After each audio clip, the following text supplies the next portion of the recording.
studio for Re-Envision West Arden Arcade.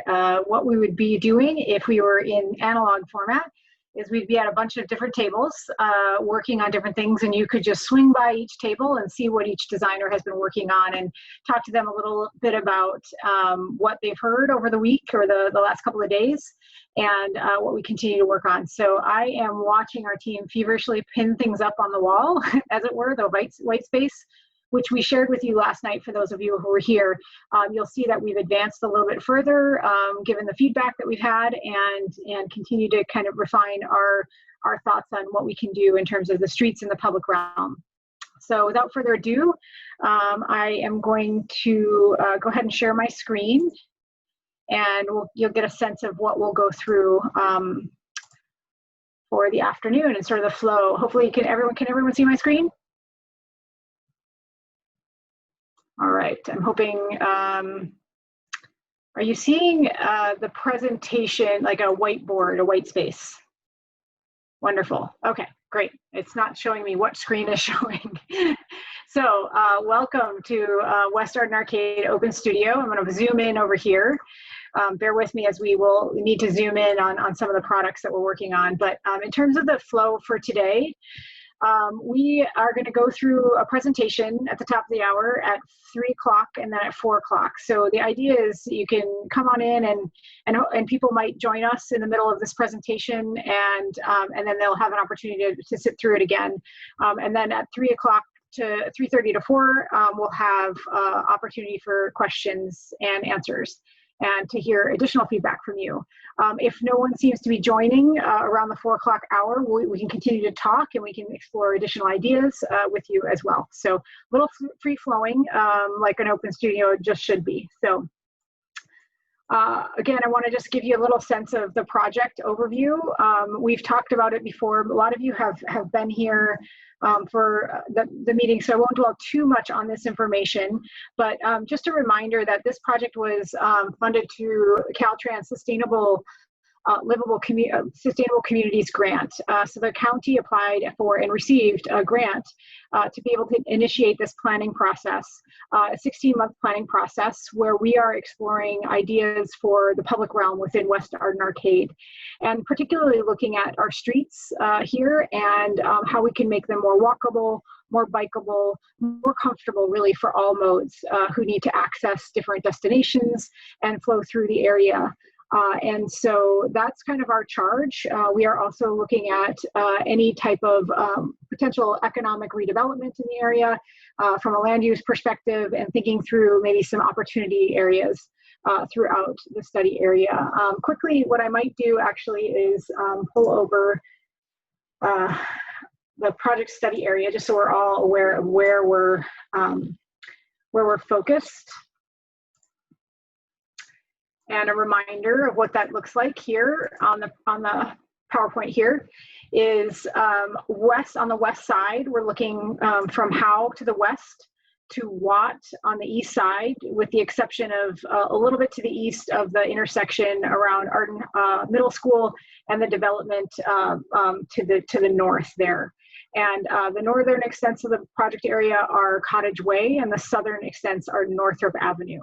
And we know a lot of you are from within this area and also within the broader context. And while this is our study area, a lot of what we are thinking through is ways to connect to other destinations. And of course, what we think about in terms of our street cross sections or different ideas for our public realm can certainly permeate into different areas of the community. Our project schedule, we are here at the Discovery Charrette, and on the third day, and again, this is just the beginning of the process. We'll continue to engage with folks after this week. We've had a great series of listening sessions or stakeholder interviews throughout the week, and we'll return again for a design charrette, hopefully in person, but possibly virtually again in this format, where we will we'll continue to advance some of the starter ideas that you're going to see today. And then, of course, we're looking toward creating a draft plan and a final plan through next spring. So this is actually even outdated at this point in time. Sorry for the little post-it note or the the dot should be moved over here. We are at the Brainstorm and Virtual Studio Open House. We have another presentation planned for tomorrow night, where we'll close the week with a great presentation on what we've developed. You'll see some advancement from today's work. This opportunity. We have been to the corridor. I have, in particular, a few times, and we've all looked at it virtually through some great drone photography, and then also some at grade photography that you see in front of you, and then also have taken a Google tour with a lot of you, and then also just with the design team as well. And what we see is, you've got a great grid structure and network of streets. A lot of them are very, very comfortable to pass through and navigate by motor vehicle. Really hard when it comes to trying to do so by bike or walking. We've heard a lot about the discontinuous sidewalk conditions, electric and utility poles in a walkway, sometimes really hard to navigate if you have any sort of mobility impairment or use a mobility device. And oftentimes the cross-section doesn't incorporate sidewalks and feels people are asked to walk on the street right adjacent to cars. And what we do see a lot of people out there walking and biking, and some people not sure if they should be biking in the street or on the sidewalk.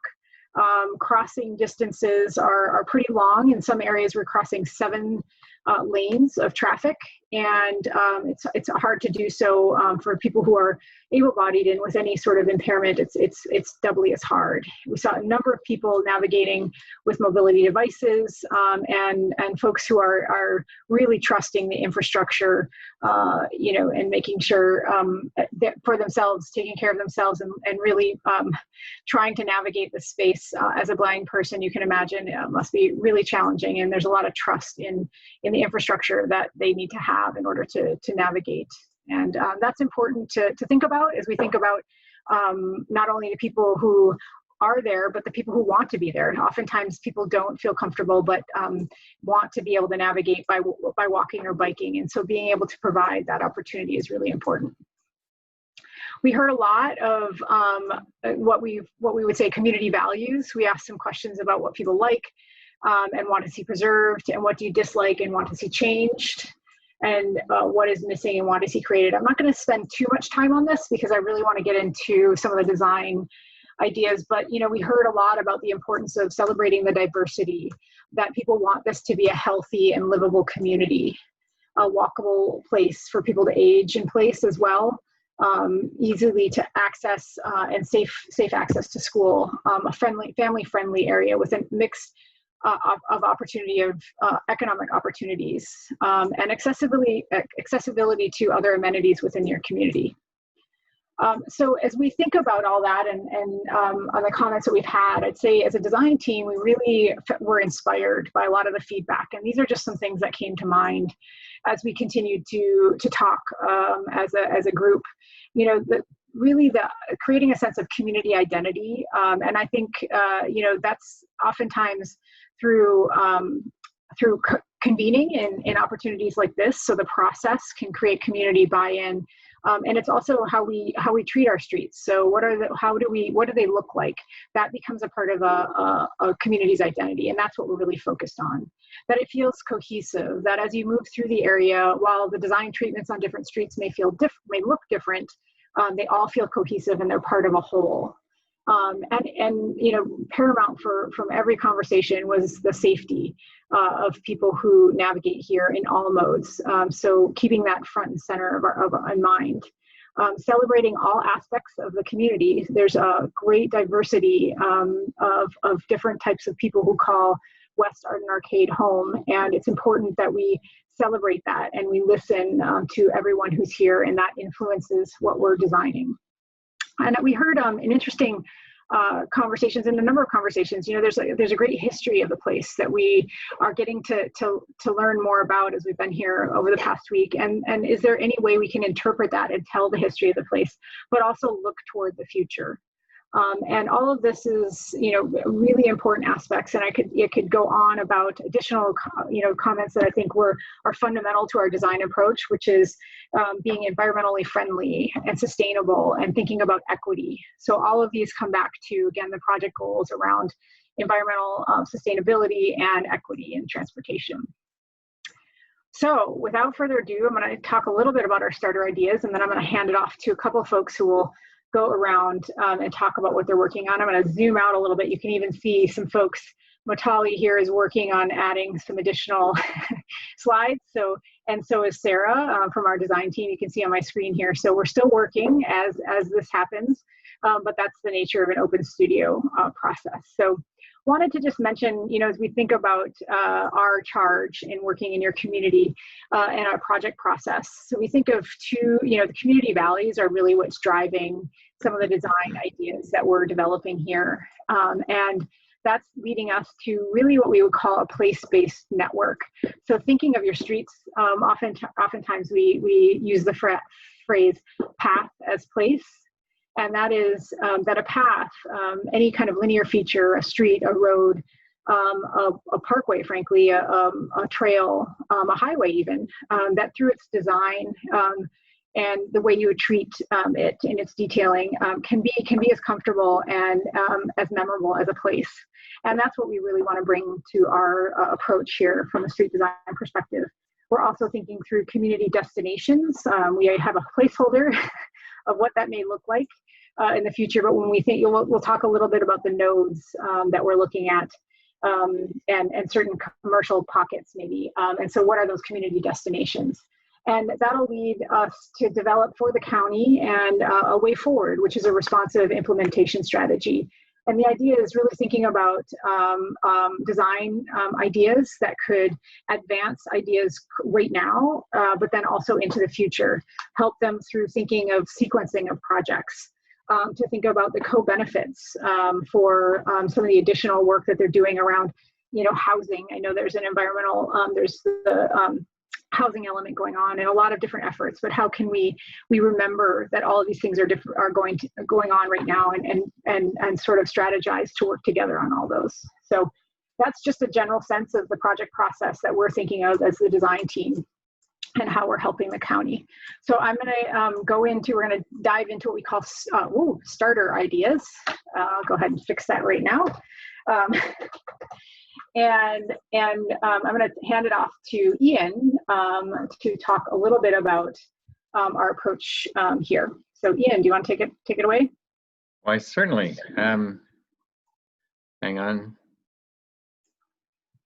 one moment, please. Okay. So I'm unmuted. Okay, I just wanted to make sure. So we have heard from a lot of people that the sidewalks and the bike facilities, the streets in general, are really hot.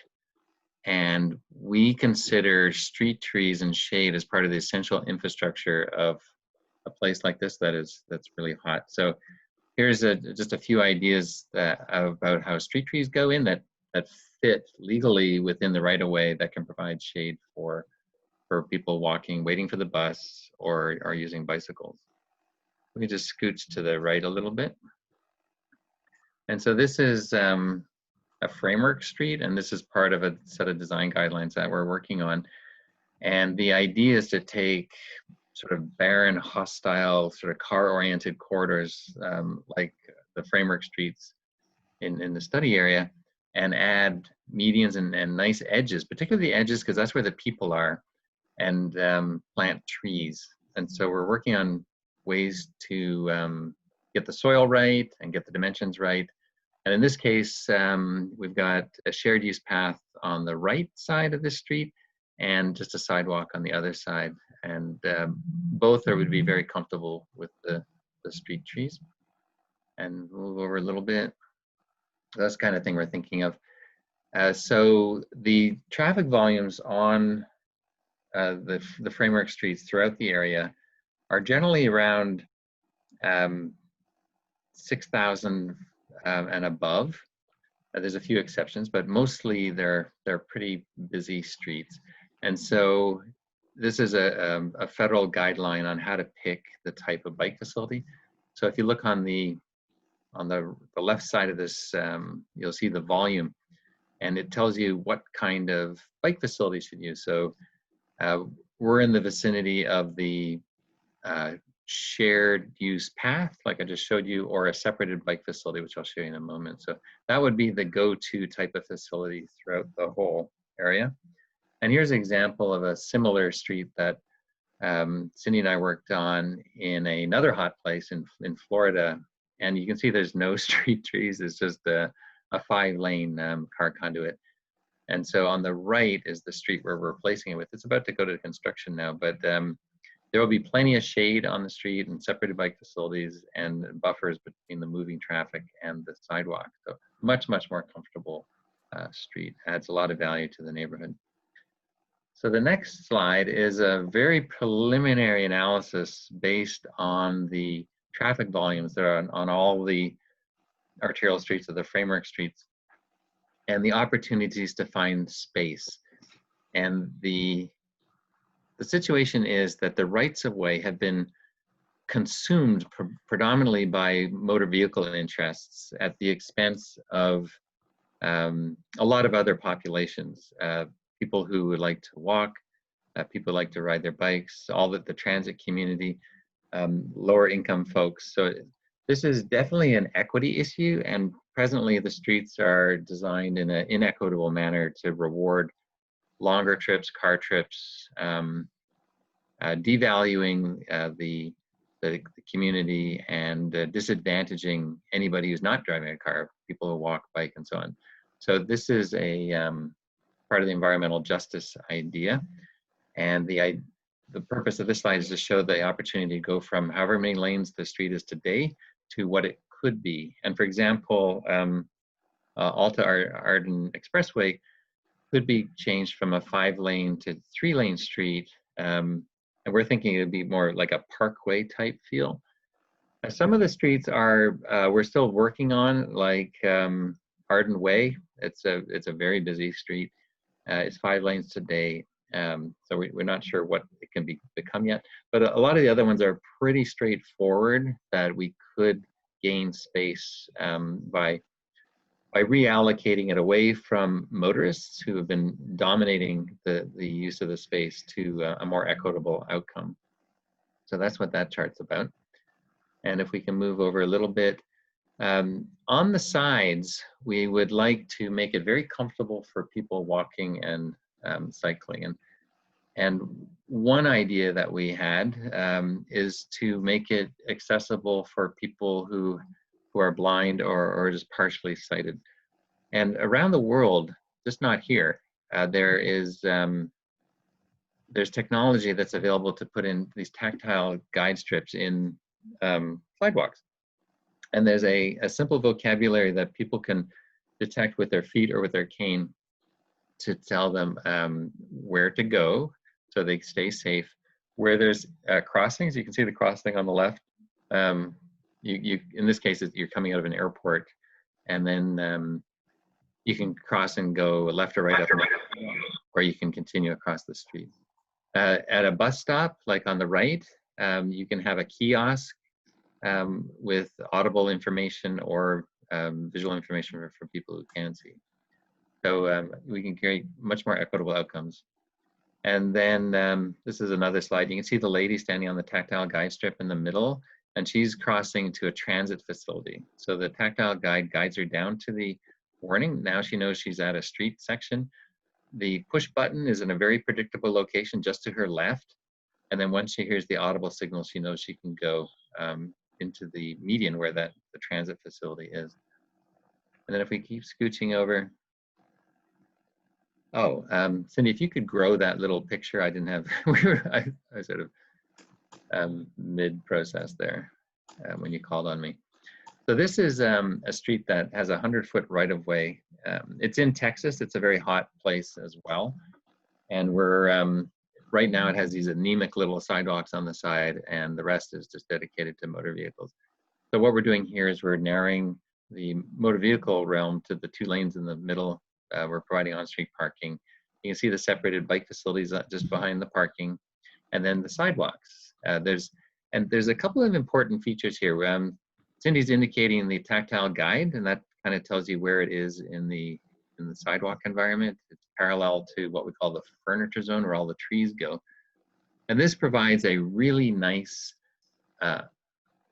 direct and uninterrupted guidance for people who can't see. And so it's very friendly for pedestrians of all types and cyclists. So that's as far as I got in starter ideas. But I guess the bottom line is to reallocate space within the streets that go to various places throughout the community, so that folks of all types, of all modes, can get around comfortably in the community. Great, thanks, Ian. Mitali, do you feel comfortable jumping into the next set of diagrams? It looks like something moved perhaps on community destinations. And maybe Mitali, if you might be muted, I'll take a look and see if you're here. Otherwise, yeah, sorry.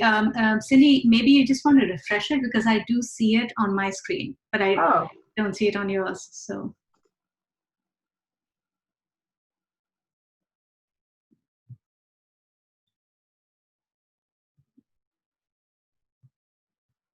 There it is. Yeah, apologies. No. It's the experience with digital and virtual engagement here. So Mitali, go ahead. Well, let's see. Hi, everyone. Yeah. So these are, again, I think we have some familiar faces from yesterday and from the day before when we've discussed some of these ideas. So at a very simplistic level, what we're trying to map out is to see where people like to go, where people like to gather, what are the places that we're trying to connect within the community. So what you can see on this map in the different colors, and there's a legend to the side, are what we've heard from people, are what they consider, the assets of the community, so to speak. So we have the schools, which are in the lighter purple color. We have, the various kinds of recreational amenities and the parks, including some of the open spaces within the schools and the educational facilities.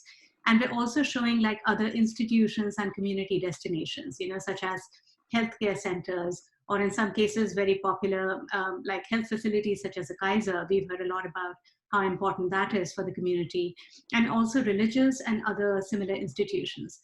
So the reason for showing all of these on a map along with the open space network is simply to see what are all these civic facilities that we might try and connect when we're thinking about this street network. So kind of panning over, Cindy, this is the next graphic. And this is, again, I want all of us to understand that these are continuing to evolve. None of these graphics are totally finalized. I mean, that's supposed to be the nature of a charrette. So this is our thinking, and our thinking as of this morning, of just the different street types that we have within the study area. So as we know, some of the streets are wider, they have a higher intensity of traffic. So for right now, for lack of a better term, we're just terming them as commercial streets. And at the same time, we also have the opportunity for what we are thinking of right now as a parkway, which is right now the Arden Expressway, but it's in a location, and we feel just the character of it is such that its role can really transform over time. So this is one of the ideas that we're thinking through. And the other streets that you see in a lighter blue color are your neighborhood streets, which would all be slightly different, but essentially they're streets that would be used more by the local residents, and they would be slower streets, they would have fewer cars, they would be slightly more pedestrian and bike friendly than some of the other major streets. So now taking these two sets of information and kind of combining them is our very, very initial thought about nodes and corridors. And this is, again, even the team, I think, hasn't seen this graphic. We're all looking at it for the first time. So if there are errors, apologies in advance. But this is our preliminary thinking on what could be the character of these different streets. And by character, I don't mean just the streets, like what's happening on the street. It's also what's happening to the uses and the nature of the buildings and the built form on either side of it. Because all these factors kind of work in combination to define how you experience a certain street. So what you see in the reddish color would be like Arden Way and Howe. These are primarily the mixed-use corridors that we're considering right now. And like I said, there's a special opportunity with the Arden Expressway. Right now, we're just calling it a parkway, and we're going to think about how to develop that concept further. The other corridors for right now are more of like just neighborhood corridors, and they would be a mix of both residential and mixed use, a mix of different uses along them. Now, what you see highlighted at the same time in these kind of reddish outlines are, again, our preliminary thoughts on what could be neighborhood nodes. So what I mean by this are just like little areas which would be punctuations, within the plan, of slightly different build form. And they would be like areas which could have neighborhood serving amenities. So and it could be a combination. It can be like maybe a daycare is there, or you could have some kind of a local grocer, or some such collection of amenities where people would just like to walk and bike.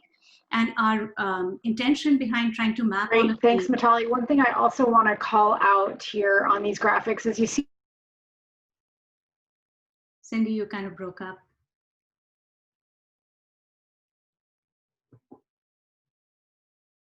The park districts, about some ownership that they have of some of the sluway. And when we think about long-term visioning and ideas around connecting green spaces, what a wonderful idea, I think, to explore the possibility of this natural, more riparian corridor that could be returned to some sort of more natural state and become an amenity in a linear park. I think you have such an experience connecting how over here, this park that you can't see you can kind of see the signature here of the creek, and I believe there's a path along there too. So sort of the same idea could be brought into this area as well. Thanks, Mitali. I'm going to jump into, I know we have some questions. We're gonna keep our questions until after we go through some of the initial starter ideas. And what I want to just back up and show you is, as Mitali mentioned, the names of our roads were commercial streets, parkways, and neighborhood greenways, and that was as of this morning. And we've sort of advanced that a little bit, and so we're coming up with some other names as well. But it's sort of the same idea. So as we think through that overall network that she showed, we're just going to show you one example of each and what that may look like and sort of what's existing right now and a starter idea. Again, we don't have any cross sections that we're going to show you right now of potential change, but that's what we'll talk about, is these three different ideas around a parkway, prosperity corridor, the commercial corridors, and the neighborhood greenways or the neighborhood connectors. So to zoom in a little bit here, just to give you a sense, and this is Alta Arden Expressway. In two different areas. I'm circled where we're talking about on the map at this upper right. But you can get a sense of what that cross section looks like. You probably all have experienced it.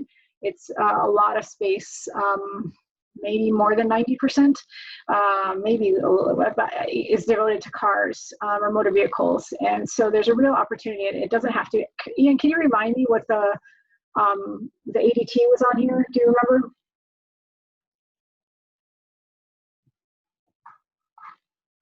Or Patrick.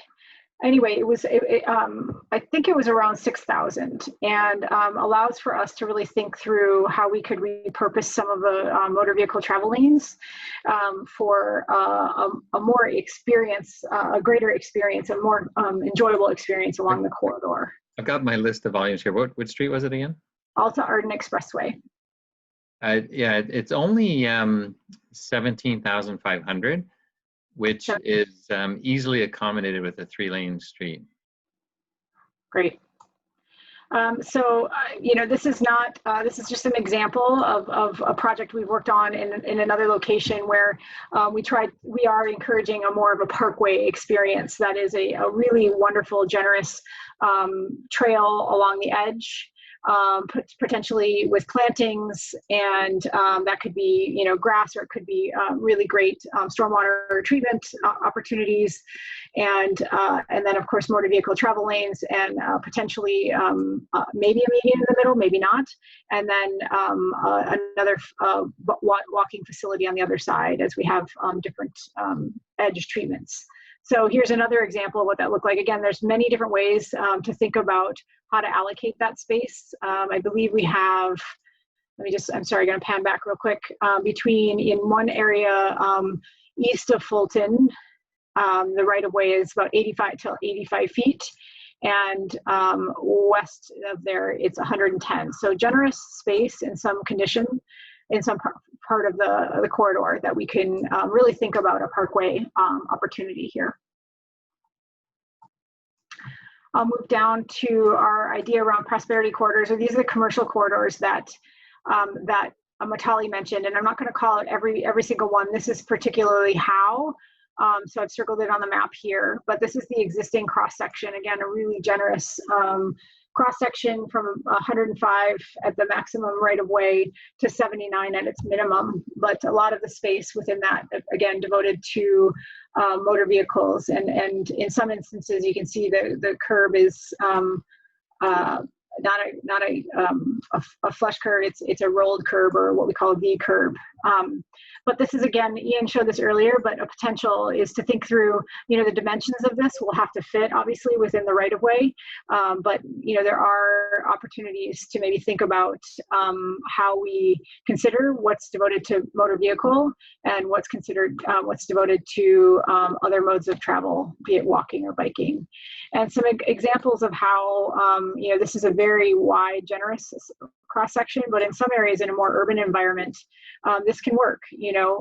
This is an example that Ian showed in our initial presentation on Monday of an example of a retrofit in an area not dissimilar to West Arden Arcade, and it worked within the existing right-of-way. Again, here, same thing with a bikeway and a real generous sidewalk as well.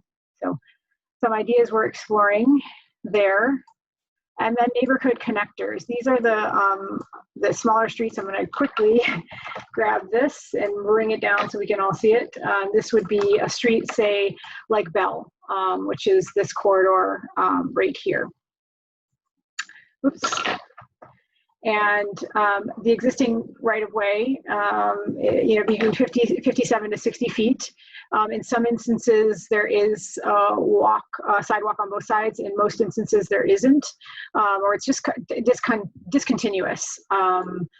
And there is a possibility, potentially, to think about maybe we take these bike lanes off of the on-street and repurpose that onto the edge, along with, and pair that with what we call a shared use path.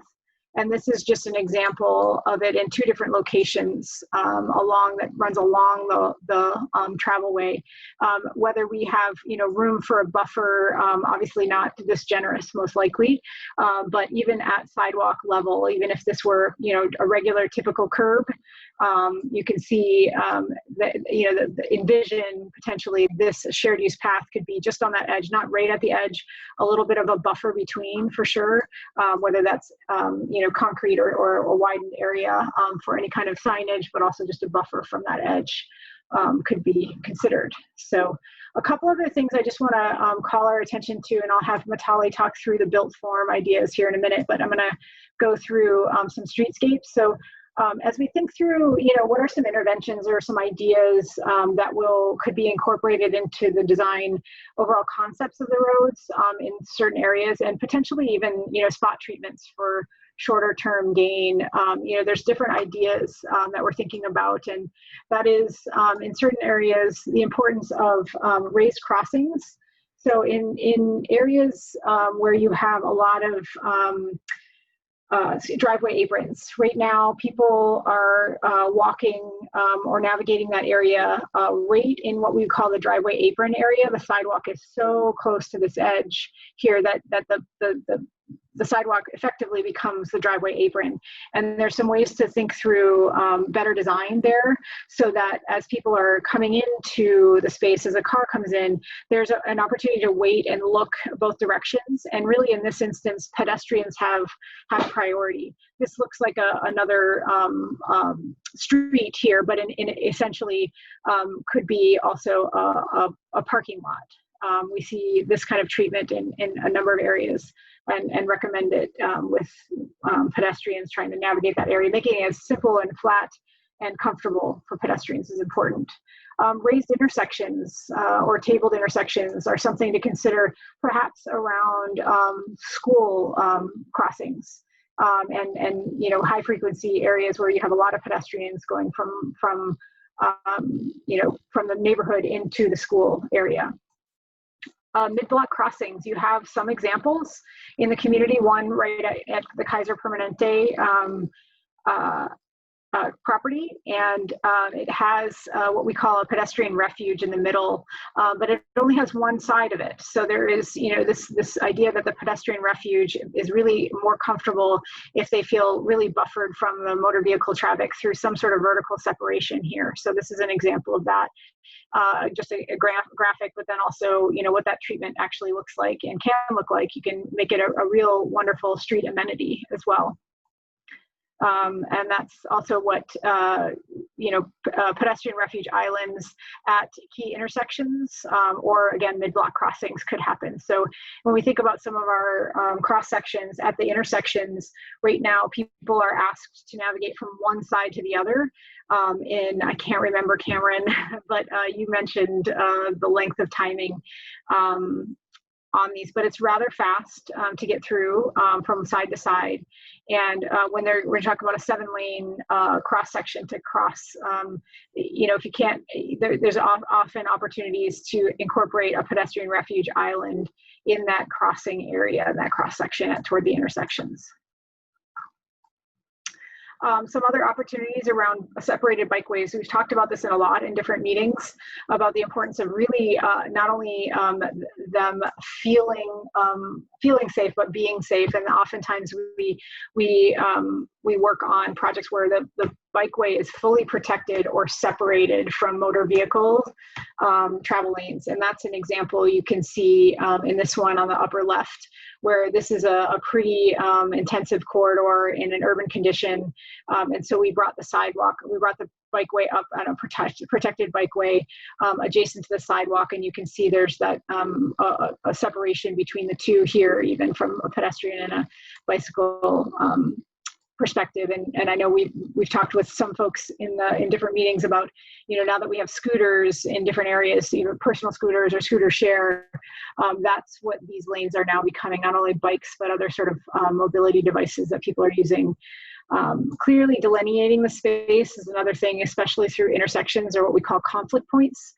Really critical to carry some sort of striping so that it's very visible that, where the space is for the different modes. So actually one more couple things as well. We've talked a little bit about transit in the area, and as we think about, you know, implementing or thinking about ideas around protected bikeways, how we handle that at transit locations is pretty critical. So there's ways to think through that. This is just one diagram that shows how the bikeway goes behind the transit shelter. There's many different permutations of this, but the material point is clearly delineating and separating the space is a best practice that we use in a lot of communities. So I'll pass it over to Mitali here to talk a little bit about the vignettes from the built form perspective, and then we'll open it up for questions and have a conversation. Yeah, thanks, Cindy. So these are just some very initial thoughts about some of the things that we'll consider. Again, thinking about the built realm, the built form, and how that would be framing the public realm. So as you can see in some of these small graphics, it's just you know, exploring some ideas as to how we can try and create open space, you know, in an area where you do have parks, but then you also have stretches of intense commercial activity. So here are some initial ideas, such as, you know, taking some form of semi-public spaces. So they could be by shaping the built form to create these little forecourts, you know, and you can see the images show built examples, or showing some kind of internalized private spaces which are publicly accessible. You know, the photograph on the right is from Santana Row, you know, and which is a completely privately owned development, but there is an open space which is quite a valued amenity, and people get to use it, even though it's not technically a park. So you know, things like this can really improve the pedestrian experience, especially in the commercial areas, and especially where we have deep blocks on how to kind of shape the future built form that might emerge. So again, another very critical factor, which would really enhance walkability and just a better pedestrian experience, is how buildings are oriented.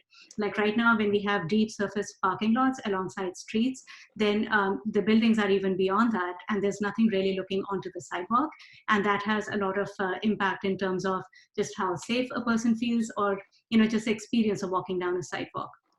So buildings can be oriented, and we can work on these standards on shaping the public realm, on looking towards open spaces, and thereby just kind of framing, the public realm where people would be.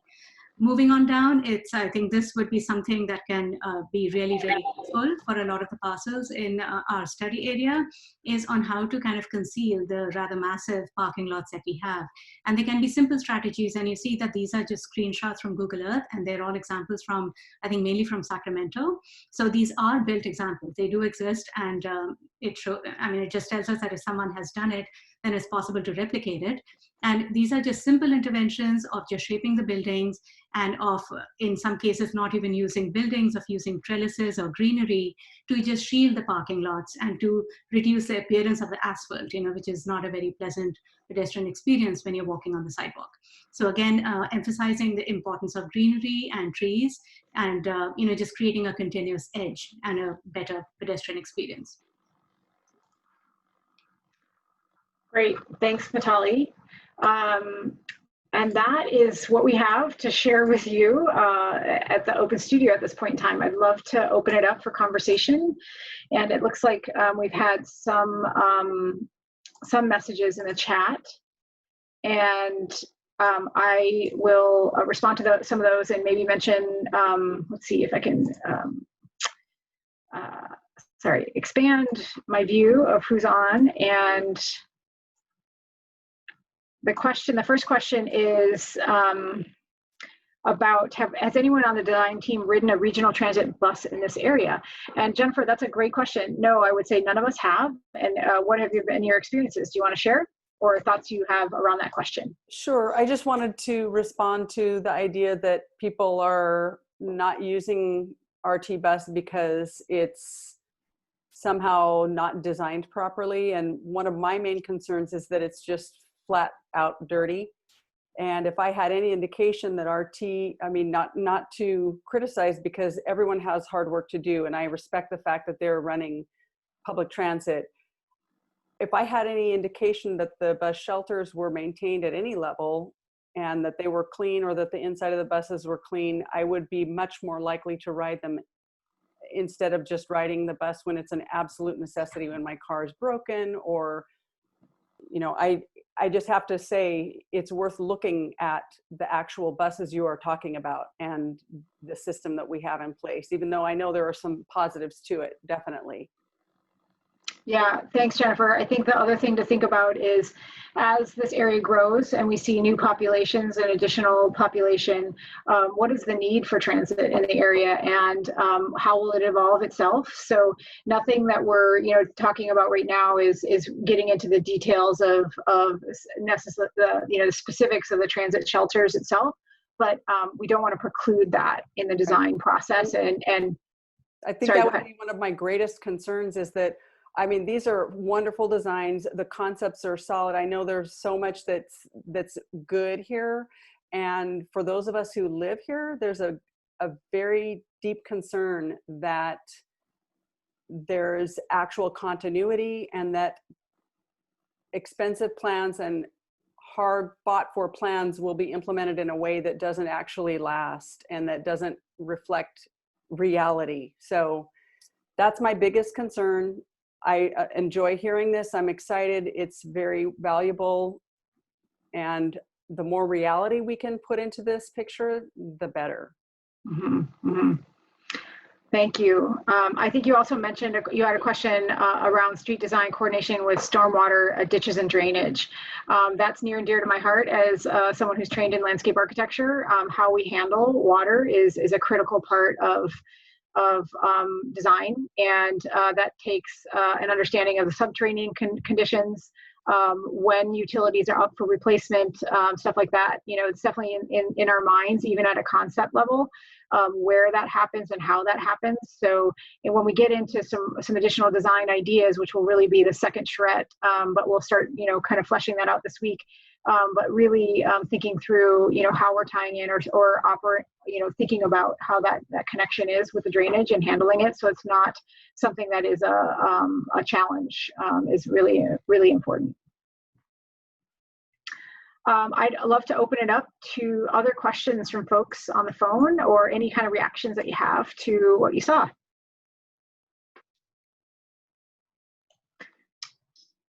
I have a couple items. Sure, go for it, Nick.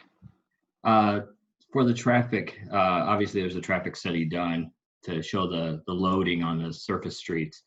Has that been referenced to how much traffic is actual within the community versus commuters traveling through? I know I travel through down Watt sometimes, commuting from Carmichael to Elk Grove just to stay off the 99. Looking at the lane reductions, that obviously might cause some additional stress on traffic during commute hours, or deter people from those areas. Obviously, if you start deterring people from those areas that commute through, will that have an adverse reaction or effect to local businesses? Please, have Ian. Yeah, maybe I could address that. Obviously, the streets were widened at some point to make it easier to drive through.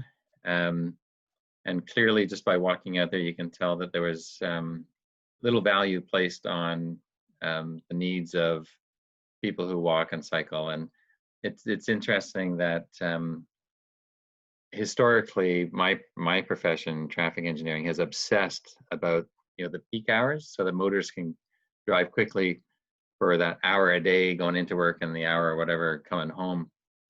But yet for 24/7, people can't walk and bike and use transit safely or comfortably.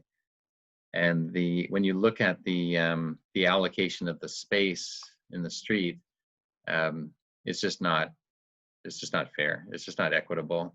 It doesn't make a great place. And so, yeah, I think it will take motorists a little longer to go through the whole distance. And we actually think that's a good thing. Again, our profession in the past has been obsessed about getting folks in cars through fast. And that's resulted in about, I don't know, 35 or 40,000 deaths a year on American streets because of the lethal nature of those sorts of speeds in what should be walkable, friendly places. And so we'd like to get the speeds down so that it's safer for the motorists themselves and for everyone else using the street. And there's an entire health dimension and greenhouse gas dimension about sustainability, about reducing our car dependency and our car habits. And one of the things is that we have to actually change something if we're going to achieve any of these societal and climate goals. And so reallocating right-of-way for, you know, more sustainable modes is one of those things. And slower, safer, more sustainable travel times is part of that. These streets go through a community. I know a lot of them are low-income people and people who use buses and walk, and the people who can afford cars want to get through fast. But we have to decide what's most important. Is it people who live there and work there, or people cutting through? Regarding the business, though, we've noticed a pattern. If we make a better place, it gets more valuable, and people will seek it out. If it's pass-by kind of commercial, like fast food or kind of truck stop type stuff, yeah, they want as much volume and so on going as fast as you can. But if we want more valuable destinations, community serving destinations, we want slower commerce speed. So depending on the type of infrastructure you have, it shapes the outcome. You know, fast sort of car-oriented arterials lend itself to a certain value and nature of the businesses on the edges who rely on people making kind of spontaneous decisions, and the slower, more city-friendly type infrastructure ends up with a different kind of edge treatment in terms of retailing and so on. That's a little bit more valuable, a little bit more cherished, a little bit more mom and pop oriented, where profit stays in the community as opposed to sort of national chains and this kind of thing. So we think it's actually a healthy thing to make it a better place. We think it's good for the 3 mile by 3.5 mile area of our study area. But there's some valuable neighborhoods on the east of our study area and to the south. And we see their value going up if we make our study area more valuable as well. So we're really into the placemaking aspect of that, and increasing the sort of value of the retail, the job creation that creates, and that's done through placemaking, not through high speeds for motorists. Appreciate that answer. I lived in Hayward when they spent millions of dollars making a horrible bypass through downtown to save 30 seconds on people's commute times, and it basically sacrificed businesses. No one wanted to go downtown with 6-7 lanes barreling through it. So I definitely appreciate that answer. With some of the development in mind to help local businesses and some of those public park areas that are kind of cut into new developments, is there any incentives being offered by the county, local cities, to help encourage local businesses to design that way?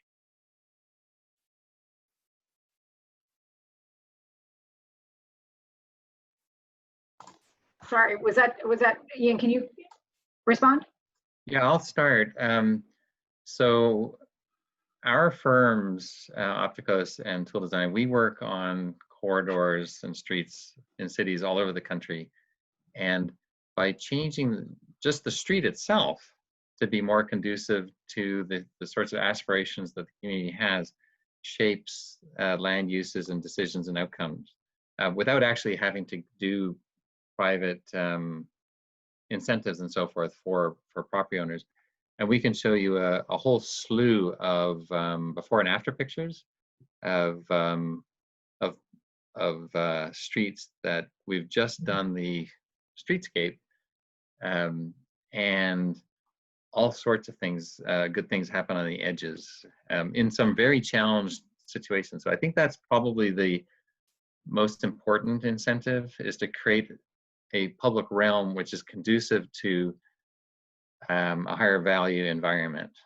And for example, if we were to not do the streets and just do private investments, you really think someone's going to front their building on some of those hostile arterials? Because they won't. It's just not in the cards. But if we designed a nice walkable, bikeable, tree-lined street, then that's a huge incentive to front. And with a little bit of form-based code and others kind of supportive ideas, planning ideas, it can go a long way with evolving the built environment to match what we're talking about in the public realm. Okay, and one last question. Sorry for monopolizing the time. Kind of piggyback off Jennifer Harris's comment about maintenance. Has there been any studies on, with adding 100+ trees and ground cover, irrigation, has there been any studies on the company or individual that's going to be maintaining it, if they've determined if another FTE full-time position would be needed to maintain those extra areas?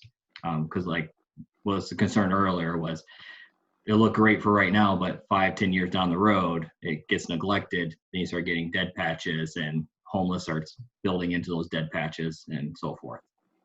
Can I respond to that, Cindy? Sure. Yeah, my wife and I have an argument. I'm an engineer, and I like to think of myself as practical. And we have a living room in our house, and she wants, a nice carpet and nice furniture so that people feel comfortable and spend time there. And but it takes a lot of maintenance, to vacuum and dust and all that kind of thing. And I'd much prefer a concrete room where I could just hose it down on a Saturday and have a drain in the middle of the floor, and I could get that thing maintained in like 20 seconds. But now it takes more time. But a street, something like that, it's right now the streets out there are hard spaces, they're concrete spaces, which require almost no maintenance. And so the maintenance budget is pretty low, like potholes and that kind of thing. But we want to soften the environment with trees and make it more livable for human beings to walk and ride, and it takes some upkeep. But we like to be smart about it. We like to select the right materials, the right trees, consider the water needs of the trees, pick the right species that are native, that can handle the climate, make sure that the soil volume is correct, use any stormwater to help advantage, all this sort of thing. That's more like Cindy's thing. But align all of the design to create more value with increased maintenance, but reasonable. And the interesting thing is that on the streets where we have done this sort of thing, the value of the commercial businesses and so forth go up so much that the increase in tax revenue and so forth for the county completely eclipse any delta in the maintenance. So it's actually a good investment for the value of the city and the tax base. It's not even close. Like when we were working in West Palm Beach, where it's of course a hot environment, and we softened a lot of those streets and made them more people friendly, and a couple of $1 billion of private investment came into that downtown in about 5 years following a lot of that work.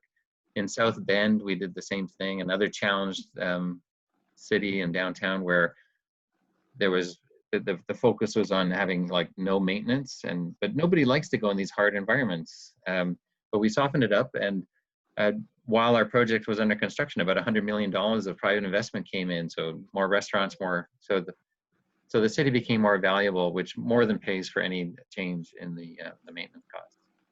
So there is case studies that you can show to, I guess, drive that fact in lieu of just, well, if we build it, they'll come, and hope that they do come to pay for the maintenance of it.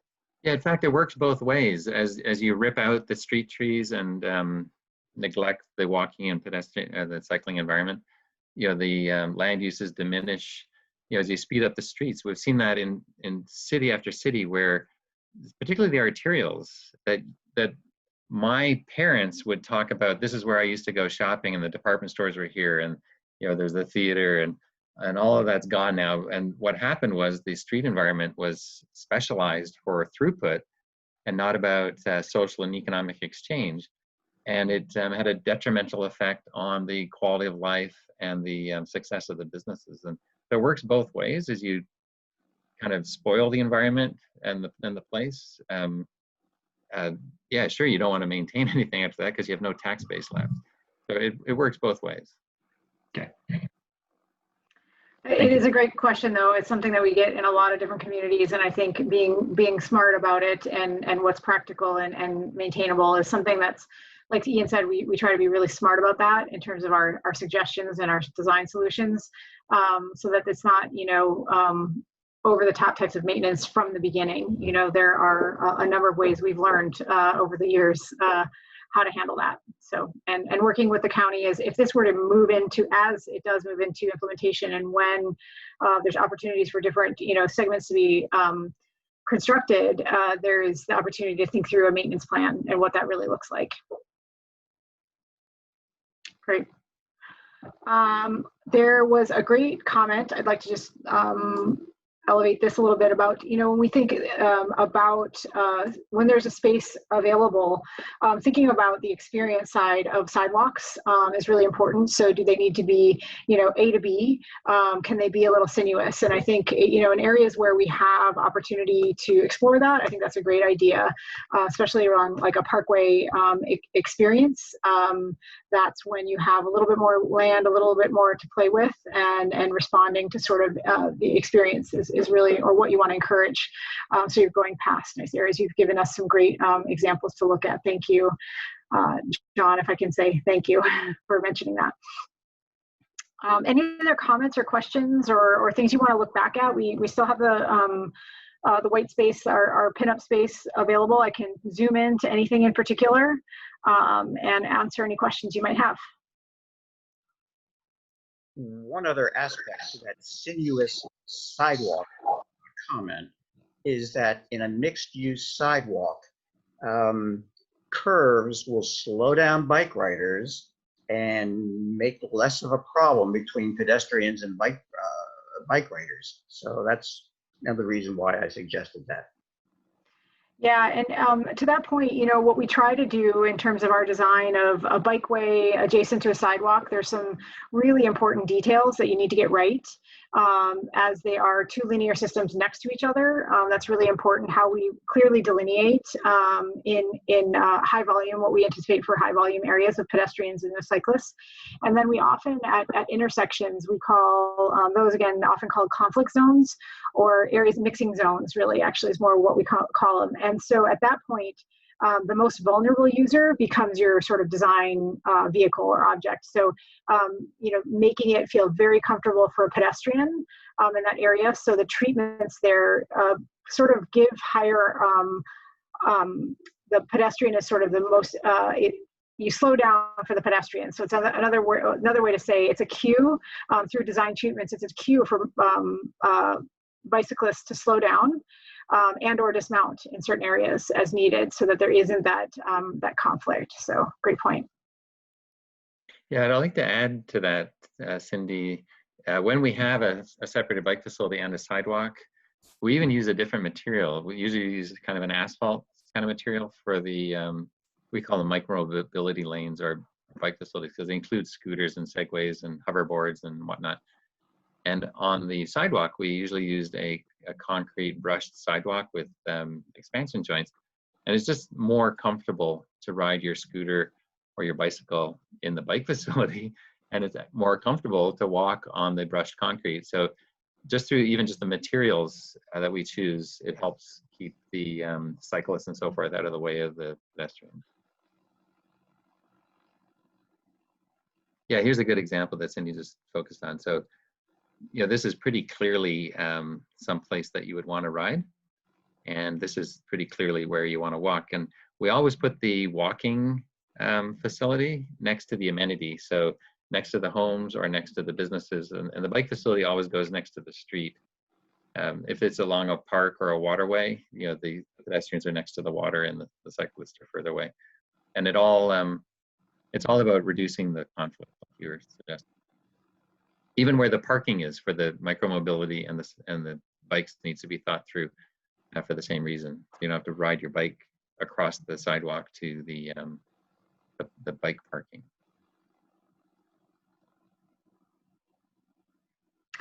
Additional comments, additional thoughts, questions for us? Yeah, Meg. I have a quick question. These all look like pretty neutral design elements that would be great for walkers and bikers, people who take the bus. And you talked about how it tends to draw in investments in the neighborhood. And then my concern would be what can happen at that point is the lower and middle income people end up getting pushed out because gentrification occurs. And I'm wondering if there are things that you have to do to, when you implement it, or you know, when you actually design it, to keep that from happening. Could I start, Cindy? Please, go ahead. Yeah, this is a really important point. And it comes up everywhere. For example, a good example is we're working on a project to remove Interstate 980 out of Oakland, California. And of course it went through West Oakland, and that's where, if there's such a thing as affordable housing, that's where it is, in the Oakland area. And we're proposing to put in a boulevard where you can take transit, walk, bike, and whatnot. And the big concern is that it'll raise the values up and gentrify and then displace the people who can no longer afford to live in their own neighborhood. And that's just one example. And in the West Palm Beach example, which I told you about, the $3 billion of investment that came in downtown, is the same issues. There's a lot of lower income Black and brown neighborhoods in in downtown West Palm Beach that were petrified that they wouldn't be able to live there. And so what we're having to do in Oakland is a whole equity dimension in terms of land use policy and housing policy, form-based code, and all these sorts of tools that can be brought to bear on the land uses to keep places affordable for whatever target of the median income that we've been looking for. And in the West Palm example, there was even form-based code on about how big you could build a house. So the average house in the area was about 1,100 square feet.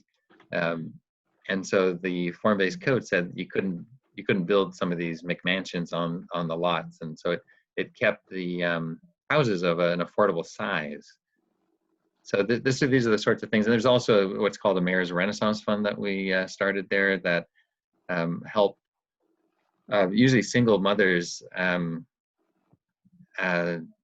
get out from under their, what we call slumlords, who would charge them an enormous amount of rent. We worked out how much income they made a year and what they needed for food and so on, clothes. And we gap financed the balance of a mortgage that we got the banks to work with them on. And so they became homeowners for less monthly cost than renting.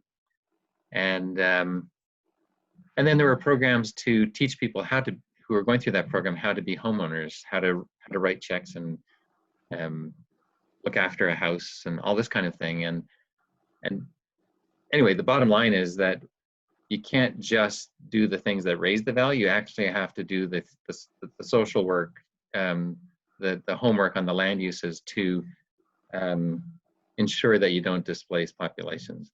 And your area, just like the West Palm example, is relatively low density. There's a lot of surface parking lots. There's land that can be used for a variety of income levels, and so you'd have to place some goals and that kind of thing about different demographics that you would attract to new development, and in that you would have to make sure equity was reflected, so that if somebody were to develop a property in a mixed-use fashion, that they would provide a variety of housing choices for people of different income levels. So there is a responsibility from a land use perspective to put in those programs and safeguards and so forth to keep the existing population there, and also to make it affordable for new populations to join in over time. Great, thanks, Ian. Other comments from folks, questions, anything you want to look back at? I have just kind of a question. So listening to Ian, it sounds like there is a collaboration between, I know you're doing the designing. I'm not sure who's going to be dictating what really happens. So there needs to be a collaboration between the person that dictates the group, the entity, dictates what really happens, and some kind of community funding program, like that GAP program Ian mentioned about helping people become homeowners. I have a sister in San Francisco who was displaced, and there's a program there that got her into a home. So I know that that can be really effective. But how do you ensure that that collaboration will happen? How do we craft this so that the value is very heavily laden on doing that?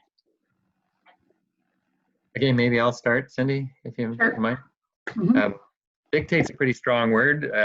We'd like to think that we will work on our component collaboratively and hopefully get an informed consensus of what we want to do, so that nobody's actually dictating anything.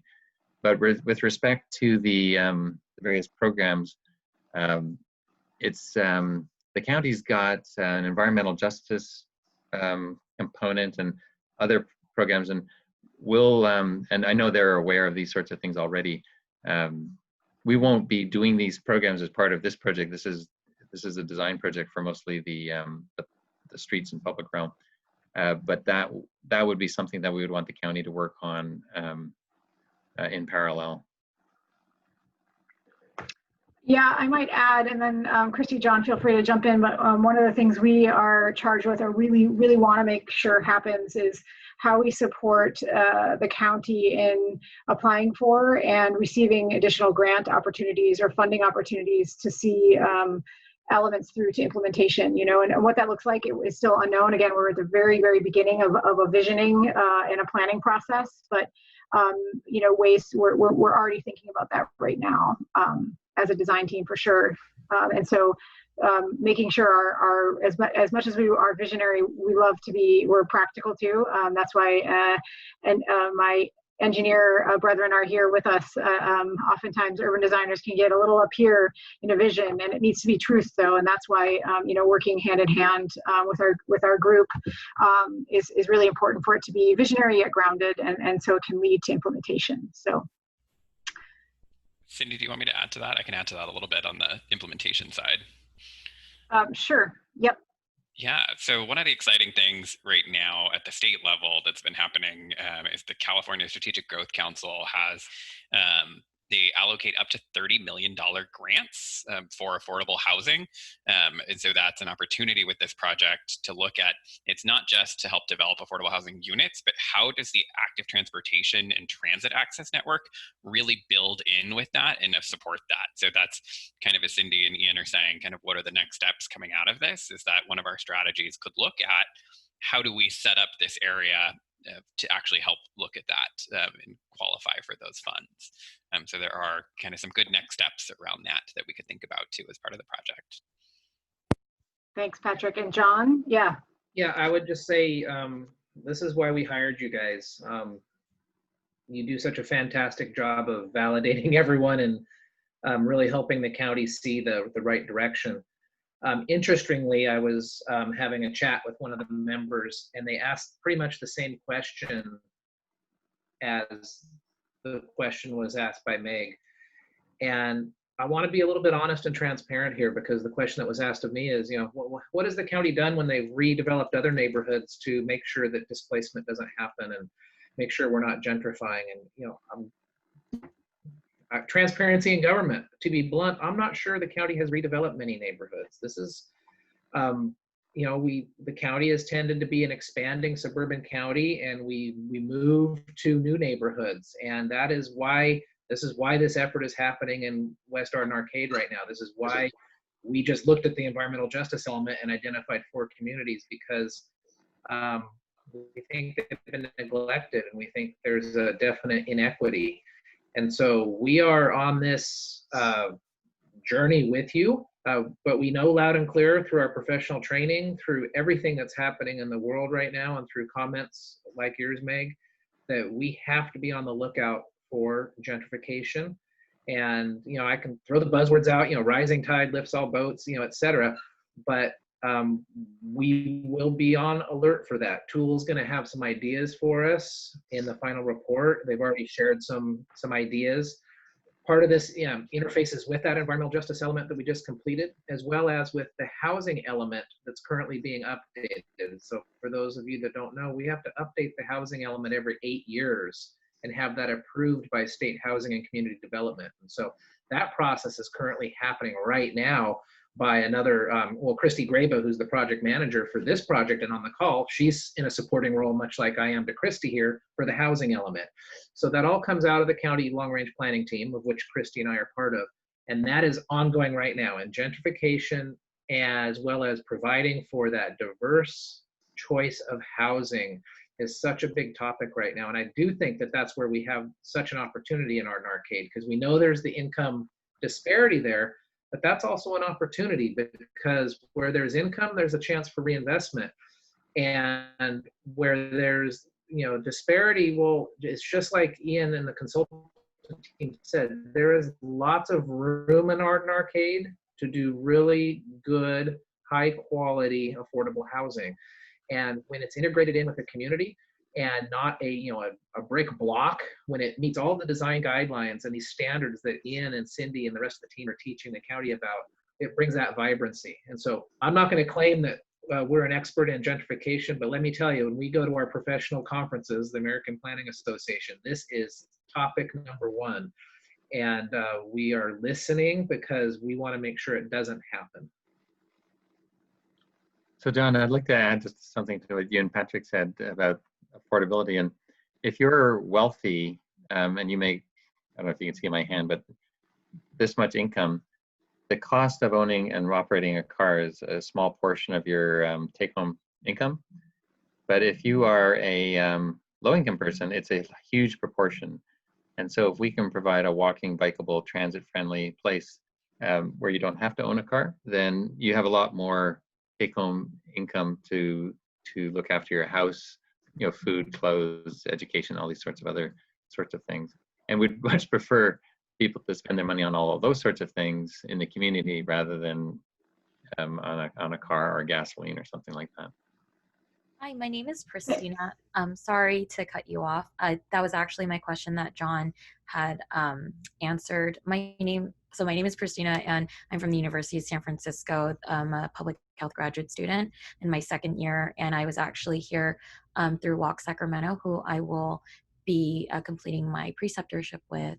And so thank you so much for your transparency and for that helpful information. It's been really great to be here. Thanks for welcoming me into your meeting. I know you're probably like, who's that strange face over there? But I did learn a lot, and I'm doing a lot of my work on the built environment. So this has been extremely helpful. So thank you. Thank you for your time.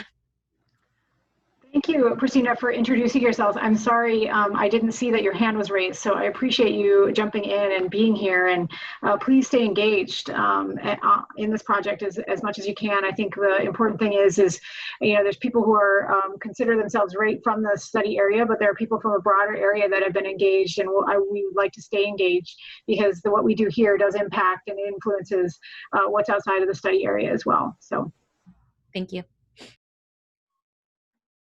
Thanks. Other questions, comments, anything people want to talk about or look back at?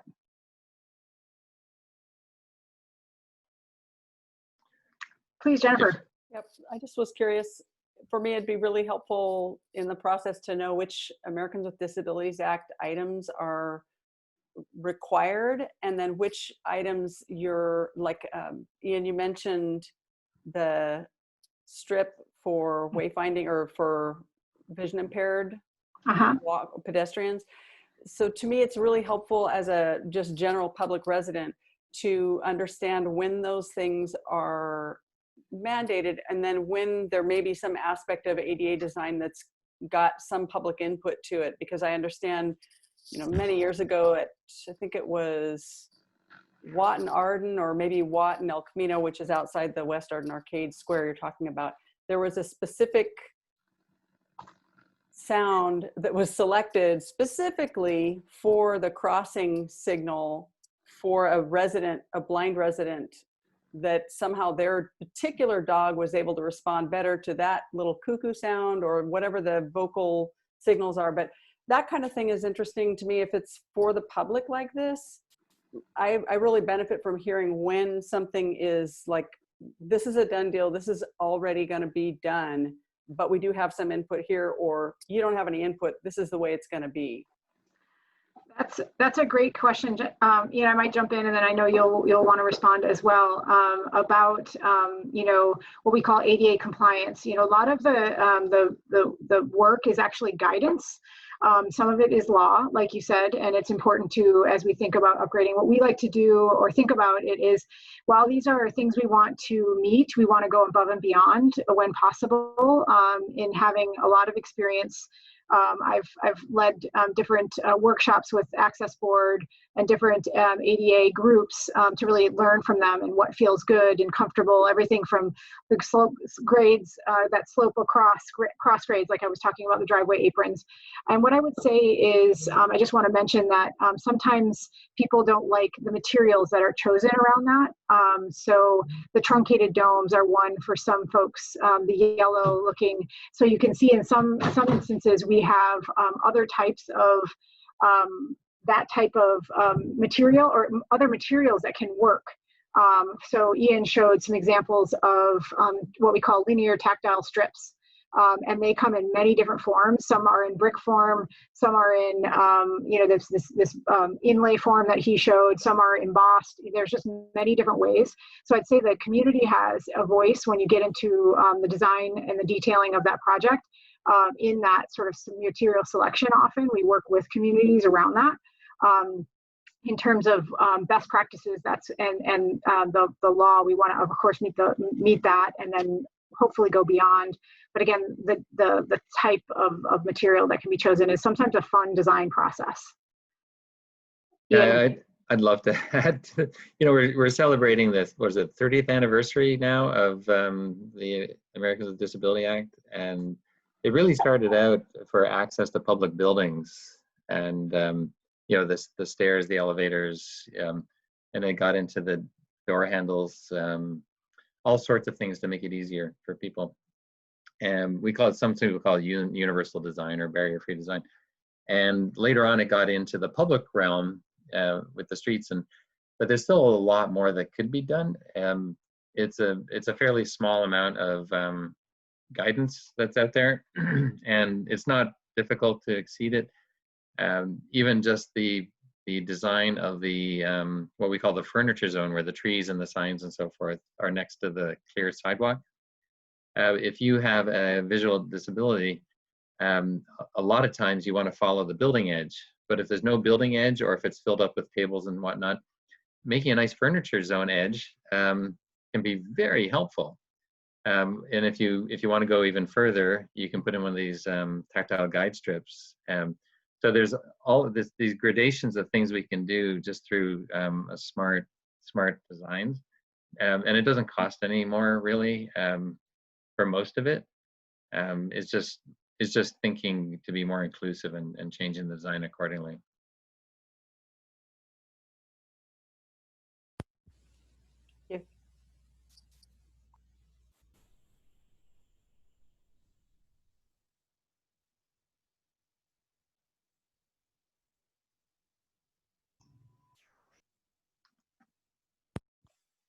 Cindy, I think you're on mute. Thank you. Sorry. I just wanted to go back to this image because I think it speaks to some of them. I can talk a little bit about the choices, some guidance we needed to meet, and then some choices we had. So you can see there's the tactile warning strip here as the truncated domes. But in this instance, the city of St. Paul didn't want to go with the yellow. They wanted to go with a steel plate. And so we were able to work with them on that. And to Ian's point, there's opportunities in between bikeways and in furnishing zones. This was a very narrow cross section that we had right here to work with. But you can even see we changed the material here, the brick between the bikeway and the walkway, and that is tactile material change. It's not the best. It's not a best practice, and in fact, the practices have advanced even since then. Since this was implemented, and Ian mentioned the tactile warning strip might be something that you'd put it there in place, but brick pavers have this option as well. We've also heard oftentimes from a lot of people that we work with, the most easily to detect for someone who's caning, because often you're not sweeping the whole sidewalk, you're stepping it, you're sort of stepping it. It depends on your vision impairment, but a landscape buffer is the most detectable. It's a material change and a really significant one. So they know not to walk in that area. So some things like that are in again, the front of our mind as we think about opportunities here and what sort of design treatments we would put forward. Great. Other comments, questions? Yes, Virginia. You're just like me and on mute, so. My question was about the state's greenhouse gas reduction goals and targets, and also the county is now working on a climate action plan, and how you're taking those things into consideration in the work that you're doing, the planning now, how you would reach those, help the state to reach the targets, the county to reach their goals. Yeah, that's a great question. I'll start, and I know Ian will want to chime in as well. You know, through thinking through our cross sections and repurposing some of the streets, and getting people out of their single occupancy vehicles, we know goes a long way toward reducing greenhouse gases. So the more provisions we can make in our public realm and in our streets, really, for other modes, and for that to be a viable option. And viable is really critical.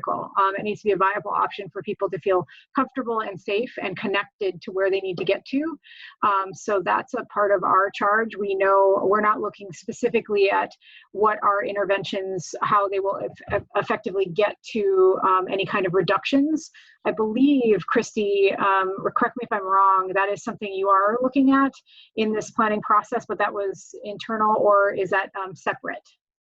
I'll let John go ahead and answer that. That's more his realm. Okay, thanks. Sure. So as Virginia indicated, the county is reinitiating its climate action plan. Ever since the general plan was adopted, we have been doing one. We have government operations. We have a phase 1 plan, but the heavy lifting, phase 2 of we took the low hanging fruit off the tree already. Now the measures to really get us down, that's what we're talking about. And we just, I'd say in the last 3 months, really reinitiated that process. And so projects like this are going to form the types of things this project will do, such as shifting modes from vehicles, especially internal combustion vehicles, to pedestrian and bicycles, and shortening trip lengths, and even reducing the urban heat island effect will be a list of the measures that appear in the final climate action plan. And there'll be some sort of a climate benefit, a GHG reduction associated with that. We don't know how that'll be yet. We don't know if it's, you know, for every mile of complete street that has this type of landscaping, you know, you get this benefit, but definitely expect to see that in the climate action plan. Just from being involved in it, you know, I do believe that's where some of the biggest climate benefits come from a project like this, is by keeping people in their community. When you can achieve the services you want and the places you want to recreate and the food you want to eat and the products you want to buy in your own community locally, and oftentimes by something other than a vehicle, that's when we really start to see those benefits. But as you know, if you've spent time with me, I like to talk of the co-benefits. And I've already let the consultant team know the co-benefits of landscaping and trees is just undoubtable right now for Sacramento County for the reasons Ian laid out, our heat and our climate. Our partner agency, Sacramento Metropolitan Air Quality Management District, has just been doing a study with other collaborators on the urban heat island effect. And we know it's just so no-brainer, fairly low-hanging fruit because of the co-benefits. If we increase the tree coverage and the tree canopy, we're going to achieve multiple greenhouse gas benefits, including all the way into community resiliency to adapt to the change. So I know when we talk climate change, we want to reverse the carbon, but we also have to talk about adaptability and resiliency and making sure that our disadvantaged communities have the ability to bounce back from change. And by cooling the environment, then that's a lower SMUD bill. And by cooling the environment with those trees also help remove particulate matter.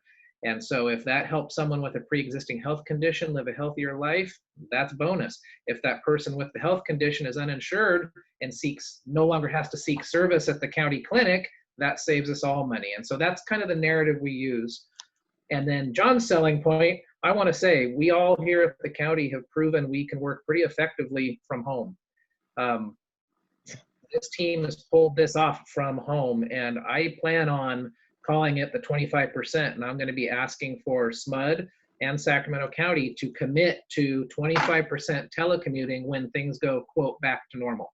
I think that as a nation, we've proven we can do that. So sorry for the sales pitch, but Virginia, I wanted to be able to just communicate to you that even though it's not completely within the scope of the project here, we're not disengaged on that, and we have lots of energy and ideas behind it, because I've heard you bring that up a number of times, and I know it's so important to you and so important to SAC 350. Yeah, this is a great subject. Yeah, John brought up a lot of the health benefits, even just the cost of cooling your house. If there's a power outage, folks without air conditioning, what is it in Chicago? 700 people died in a heat wave a few years ago.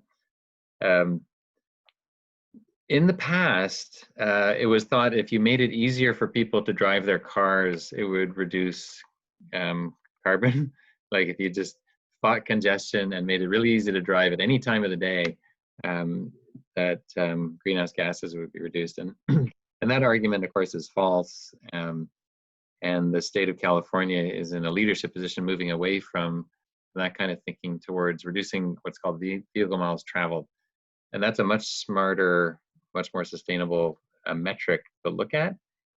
And John talked about bringing trip ends closer together, shortening trips.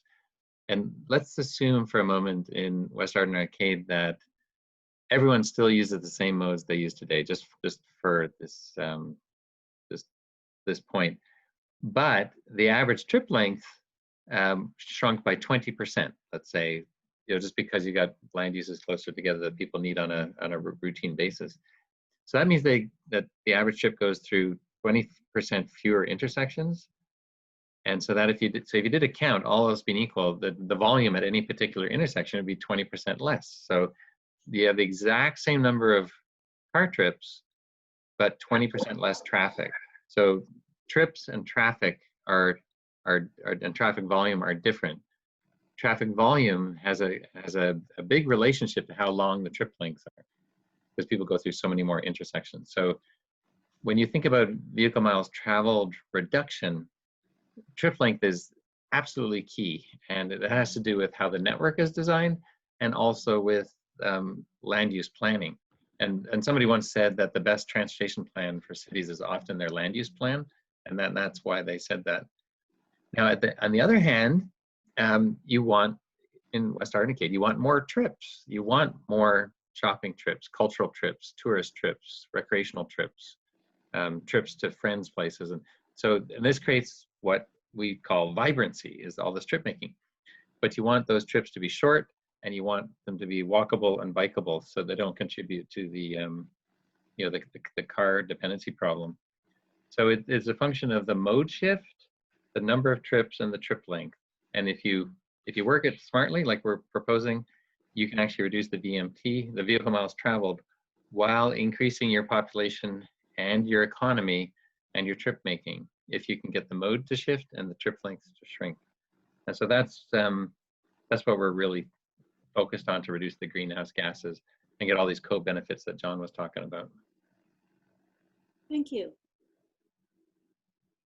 Thanks for the question, Virginia.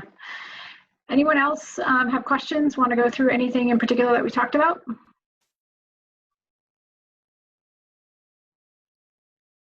So Cindy, if there's a big giant pregnant pause, I have a little story about Houston that speaks to the maintenance issue and taxation.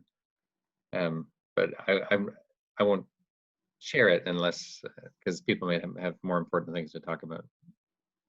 Yeah, I want to respect that. Thanks, Ian. I think, folks, if you want to stay on, we can stay on and listen to Ian, what he has to say. But if you have any questions or comments, please definitely chime in now. This is the end of sort of the formal presentation. Obviously, we had people head out as they needed to, and there is, we won't go through the presentation again at this point in time, but if you have questions, or we can continue to talk about this and other things.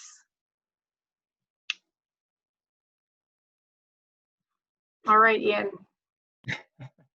Yeah, I didn't want to get in the way of anybody's question or anything, but we were working what's called the Energy Corridor in Houston, and it's an area which has its own little kind of government, which is called the Energy Corridor, and they build infrastructure, and they act like a little local government.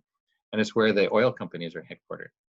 And the client group was made up of these oil executives, and they were saying that they were having a hard time attracting people and investment to this area in Houston.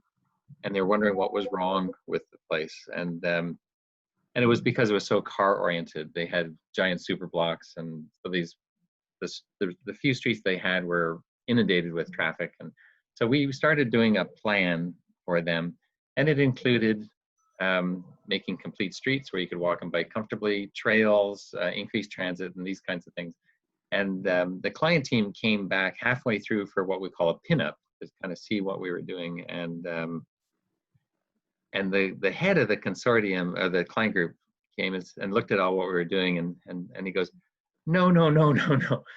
I don't want any of this left-leaning, coastal, granola-chewing, and he had all these disparaging adjectives, crap. He says, I want real transportation solutions. He said, what's all this bike facilities and transit? And he says, no, I want real solutions. And so I asked him what was really bothering him. And it turned out that he didn't want to pay for it. He didn't want his taxes to go up, pay for all this extra bike lanes and maintenance and all this other sorts of things. And so I confirmed that, was that really what was bothering him? And he says, yeah, I just don't want to pay for it. And so I asked them how much Houston spends of their city's gross domestic product. They call it city wealth, but the total value of all the goods and services and everything. And I think it's about 14 to 16% of their money gets spent on transportation, kind of all in. So then I said, do you know how much New York, with its subways and so forth, do you know how much they spend all in on transportation? And it's 10%, it's less. And even though they have more modal choices and whatnot. So I said, well, how about Toronto with its layers of public transit, its connected open space system, and all that kind of stuff? How much do they spend all in on transportation? And it's about 7%. And so I said, okay, let's go totally socialistic, and we'll go to Copenhagen. And all in, how much do they spend, with their special little roads for bikes with bike signals and all that other stuff that he was complaining about? And it's about 4%.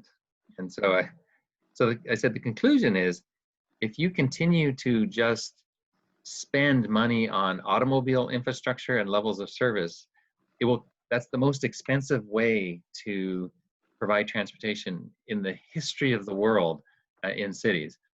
If you want your taxes to go down, if you want money for maintenance and schools and libraries and playgrounds and all these other things that people want, you need to start investing in transit, walking, biking, proper land use planning, because it brings your whole costs for transportation down. And then you have the money left over to do all these other things. You're not just blowing it all on car infrastructure.